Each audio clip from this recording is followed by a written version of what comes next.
Awas, hati-hati. Semua amal itu akan diikat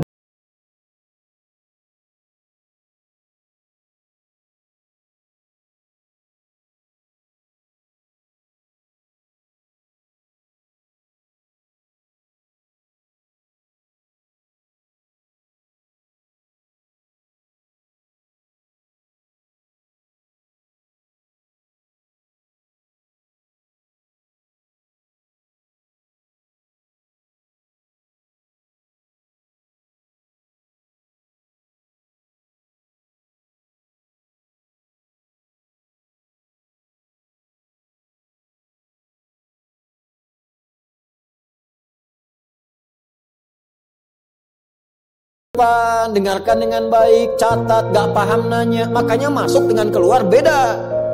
Masuk belum paham, keluar sudah paham. Ini duduk, masuk kelas, duduk di kursi barisan belakang, duduk di kelas, bangku deretan belakang. Itu kan di dalam kelas penuh dengan obrolan, dengan pikirin. Gak pernah nanya, pulang, mau ujian, minggu tenang jadi minggu gelisah, pinjam catatan teman. Nah itu belum niat, gak niat tuh kuliahnya. Ya, kalau mau niat tuh sungguh-sungguh pasti serius. Jadi semua pekerjaan itu akan jadi tercapai hasilnya kalau sungguh-sungguh, kalau serius. Serius. Ya, jadi kalau melamar sekali ditolak, kedua kali terus, 3 kali, 4 kali. Ya. Kalau tidak ada di tempat itu, cari tempat lain. Ada seorang pemain biola tingkat tinggi, itu biolanya saja harganya puluhan miliar. Kalau sekali konser, itu tarifnya, tarif konser biola itu bisa di atas 1-2 miliar. Tiba-tiba dia coba iseng ngamen di pinggir jalan. Ya, jadi kalau kita di kereta di New York gitu, itu ada stasiun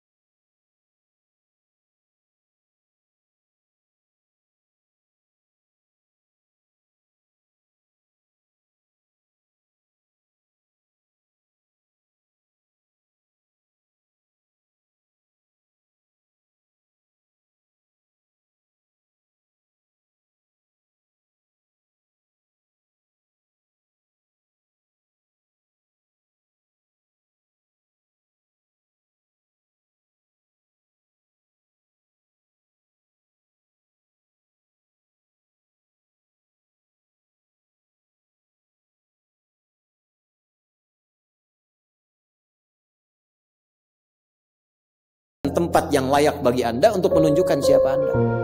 Tapi mesti serius. Itulah sebabnya ada sa'i. Apa itu sa'i? Ayo rali-rali kecil. Terus lari-lari besar apa? Maraton. Sa'i dari kata sa'a, artinya sungguh-sungguh, serius mencapai peluang, naik ke atas bukit untuk melihat dengan jernih ke rahmah. Ya, lihat dari sofa sampai marwah dengan sifat rahmah. Marwah itu puncak tertinggi yang ingin diraih. Maka gunakan dengan sa'i, sungguh-sungguh serius. Kalau lihat peluang kejar walaupun dengan berlari. Kalau nyampe nggak ketemu, balik lagi. Walaupun sampai bolak-balik, bolak-balik, bolak-balik. Pada akhirnya pasti ditemukan yang cocok dengan kita. Sungguh-sungguh. Nah ini bak. Jadi kalau Anda ingin serius, ingin sukses, ya, mencapai sesuatu apapun serius. Yang sekolah serius nih, ya. Perwira-perwira masuk mau sekolah serius. Jangan mengandalkan joki. Ayo serius supaya ilmunya benar. Ya, urutkan. Anda juga sama nih yang di kampus-kampus dan sebagainya tuh. Ya, kuliah yang betul. Kan mau Indonesia emas tuh 2045. Bagaimana bisa dapat emas kalau nggak sungguh-sungguh? Itu yang kemarin PON tuh. Kalau nggak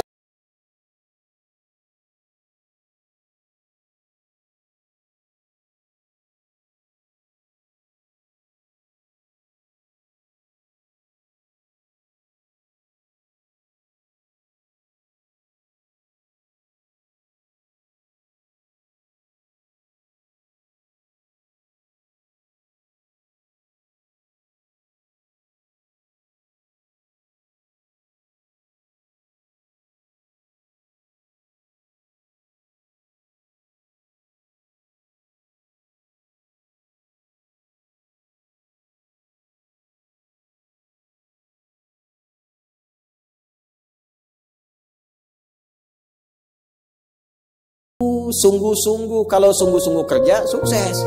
Sungguh-sungguh belajar, sukses. Sholat itu, nah ini mendampingi kesuksesan dengan keberkahan. Kalau ingin berkah, sholat. Ingin nyaman, sholat. Sholat mendesain kesuksesan itu melahirkan falah, kebahagiaan yang mendamaikan. Makanya falah dalam bahasa Inggris definisinya success and happiness. Sukses dan bahagia. Balik ke sini, ke hadis tadi. Lalu apa manfaatnya di situ? Huruf ba itu, niat itu apa? Merubah rutinitas menjadi ibadah. Ini yang mahal. Ini Pak, gini Pak ya, Bu. Ini apa Bu? Gelas, isinya air. Fungsi air itu menghilangkan haus. Caranya minum. Tiap hari kita itu minum. Sesuatu yang dilakukan terus-menerus namanya rutin. Disifati jadi rutinitas. Minum itu rutinitas. Tidak minum bahaya buat ginjal. Minum kita. Tapi yang kedua begini, gimana caranya rutinitas itu jadi ibadah? Tuh, minum tapi jadi ibadah. Apa fungsinya ibadah? Supaya dapat bekal.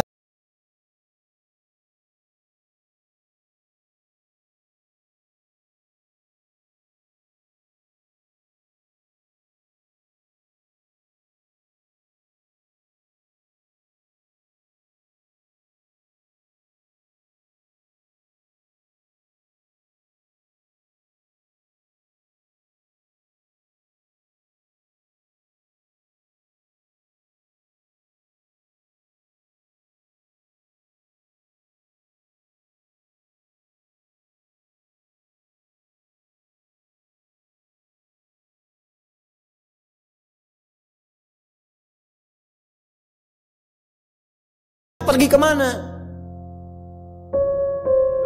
Kan belum pernah ada yang punya pengalaman ke situ balik lagi. Oh, abdi tadi kadinya deui, enggak ada.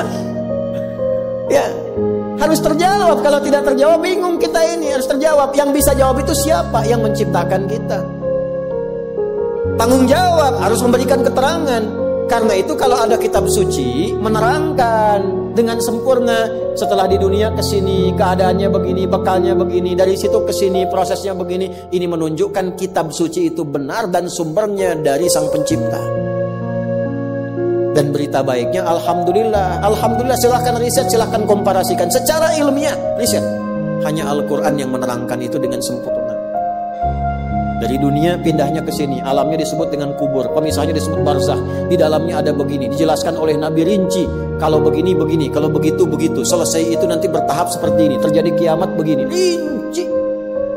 Kalau itu karya manusia, mustahil ada satupun manusia yang bisa berbuat seperti itu. So, kita mau pindah nih, sekarang kita pakai logika yang betul. Hukum pindah itu harus bawa bekal. Ini yang ngaji semua di sini, nggak semuanya orang Bandung. Orang Jakarta.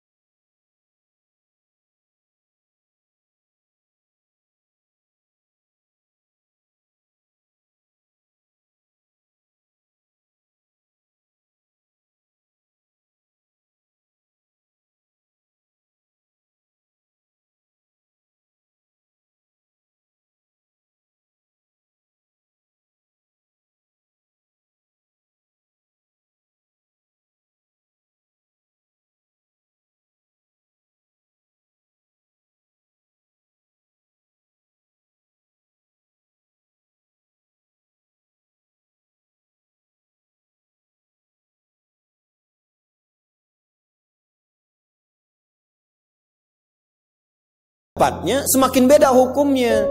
Ini kita di Indonesia mau transit ke Malaysia, apa dikira mata uangnya sama? Tidak, hukumnya pun nggak sama. Orang Indonesia ke Singapura hukumnya beda. Oh, bisa rapi, di jalan rapi, nggak ada buang sampah sembarangan, kan? Pulang lagi ke Soreang, nggak bala deui gitu. Hukum beda, ketatnya nggak sama. Ke Amerika lebih jauh lagi, nggak laku rupiahnya, tukar dulu dari sini, baru dolarnya nyala. Pindah tempat, beda hukum. Toilet di kota Bandung dengan toilet di Lebak Bulus bisa beda. Ya, ini bang 1000, kok 1000 bang? 2000, biasanya juga 1000. Anda di mana? Lebak Bulus.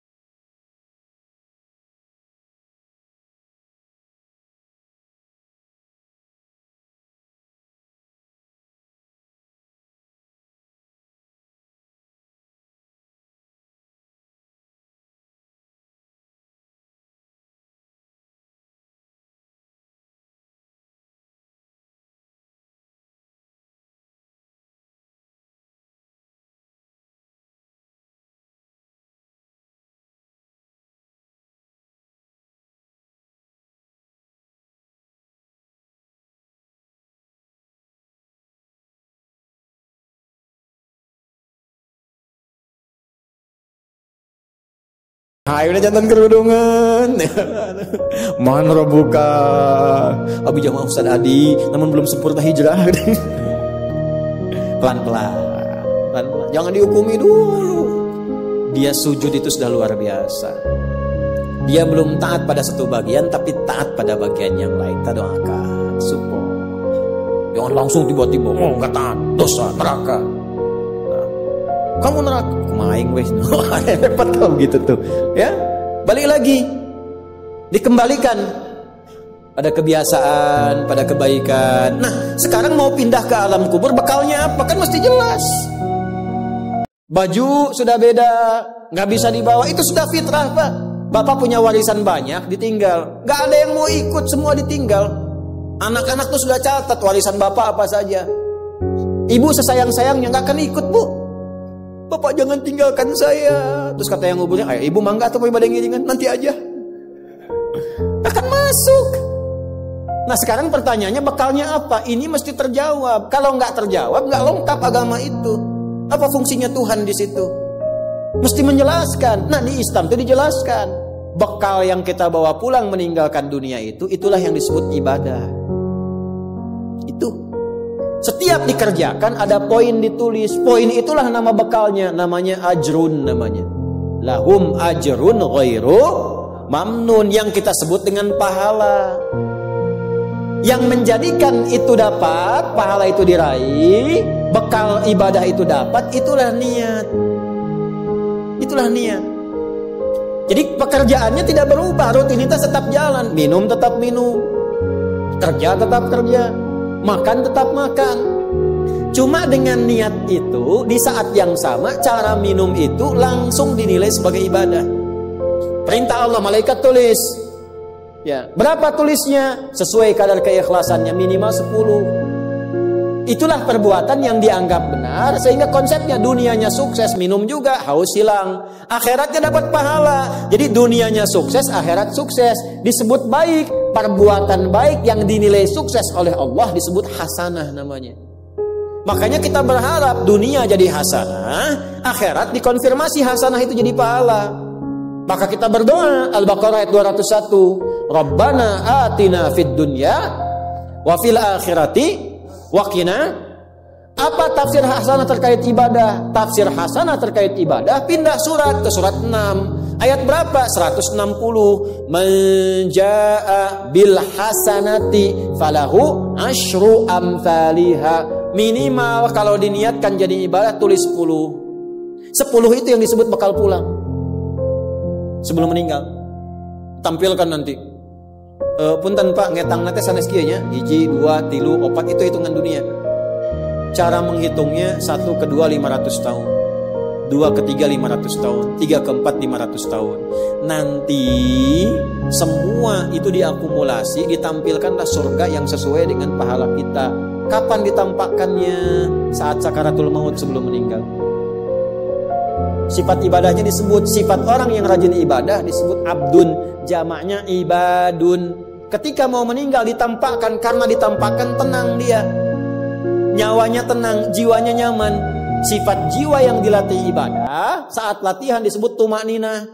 Ruku anjen, jangan dulu itidal sampai tumakninah. Sujud jangan bangkit dulu sampai tumakninah. Kebiasaan tumakninah punya sifat namanya mutmainnah. Makanya saat akan meninggal disebut ibadahnya, disebut mutmainahnya. Di mana? Quran surah 89 ayat berapa? Ayat 27 sampai 30. Ya ayyatuhan nafsul mutmainnah irji'i ila rabbiki radiyatan mardiyah fadkhuli fi ibadi. Disebut ibadnya. Wadkhuli jannati, ditampakkan surganya. Ini surganya anjeun teh ieu tina amalan-amalan yang telah dilakukan selama hidup. Kalau yang nggak ada bekal, tampaknya yang jelek-jelek sesuai kebiasaannya. Ya. Kebiasaan dugem ditampakkan geleng. Ini bingung, la ilaha illallah, geleng lagi, la ilaha geleng lagi. Yang biasa tahlil, biasa ngaji, wafat sesuai kebiasaan, sesuai ajalnya. Tampak. Nah sekarang untuk mencari bekal itu bagaimana? Niatkan menjadi ibadah. Itu fungsinya itu mahal. Pembuktiannya setelah meninggal. Kalau bapak nggak percaya, ibu nggak percaya, dipertanyakan imannya. Silahkan saja, nanti lihat setelah meninggal. Ya, cara merubahnya bagaimana? Nanti ada 3 bagian. Karena itu kata Imam Syafi'i, hadis ini sepertiga ilmu. Ilmu itu dipraktekkan lewat amal, makanya hurufnya sama, ain, lam, mim saat belajar.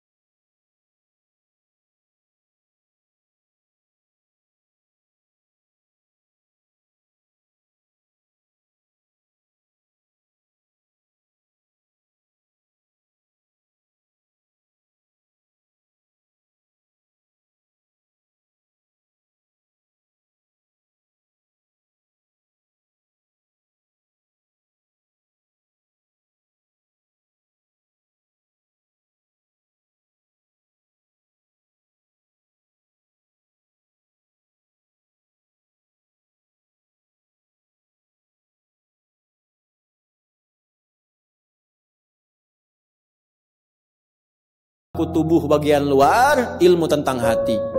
Semua perilaku kita bergantung 3 hal tadi. Contoh lisan. Penitia, kalau ada teh manis bagus banget itu. Enggak, ini contoh, bukan minta. Enggak, ini saya sudah ada minuman, enggak usah bikin teh manis. Contoh aja, contoh, ya. Kalau ada teh manis bagus banget itu. Itu lisan. Begitu lisan keluar, panitia langsung mikir, waduh, nggak dibikin tadi katanya. Maka coba di belakang dibikin, walaupun ustaznya bilang contoh, langsung bikin bisa contoh gitu kan.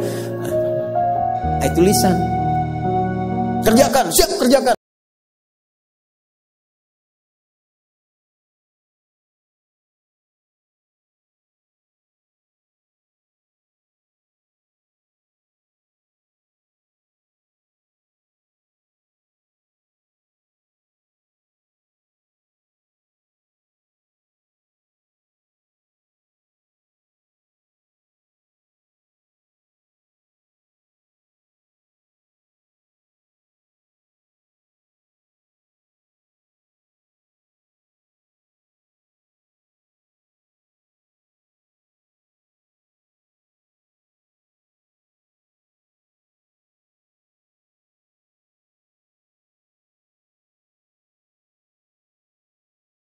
Kolbu, amalan hati. Bapak tahu dari mana kalau orang yang senyum itu senang pada Bapak? Bagaimana taunya? Boleh jadi dia iri hati, di hatinya itu ada sesuatu. Nah, karena manusia bertindak dari 3 bagian ini, maka Imam Syafi'i mengatakan, inilah hadis sepertiga ilmu. Kalau paham hadis ini, sepertiga kehidupan kita tuh hatam. Kuncinya apa? Niatkan semua hal itu menjadi bagian ibadah, maka pekerjaannya berkah, akhiratnya dapat.